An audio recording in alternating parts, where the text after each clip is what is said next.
Un jour, un des pieux prédécesseurs était seul comme cela. Une personne vient le voir et lui dit « Ne te trouves-tu pas seul? N'es-tu pas isolé comme cela ?»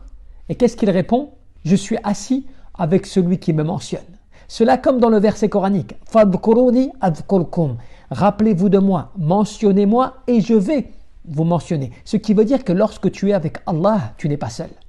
Même si physiquement tu peux te trouver seul en une contrée, en un endroit, dans le désert, dans les montagnes, tu n'es pas seul parce que tu es avec Allah subhanahu wa ta'ala. Allah il t'accompagne où que tu sois, mais bien sûr par ses attributs, par sa science, par sa puissance, par ses capacités en toutes choses.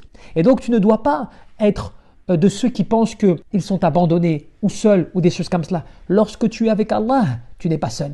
Et c'est comme cela que ce même pieux disait « Man yakunillahi ma'ahu kayfa yakunu wahdah » Celui avec qui Allah est, comment peut-il se sentir seul?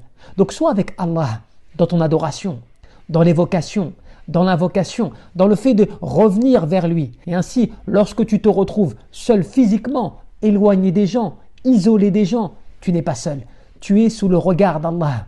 Tu es sous l'attention d'Allah Azza wa Jal. Parce que tu es avec Allah, que ta langue ne cesse d'être humidifiée par le rappel d'Allah, que ton cœur est connecté ainsi avec lui. Mais par contre, si tu ne fais pas cela, tu n'es pas dans cette adoration, dans cette proximité avec ton Seigneur, même si tu es constamment entouré de personnes, eh bien tu es en réalité seul. Parce que en toi, c'est vide. Il y a ce vide spirituel qui t'isole d'Allah subhanahu wa ta'ala. Donc soit avec Allah jalla fi'ala, kun ma Allah azza wa jalla, soit avec Allah où que tu te trouves.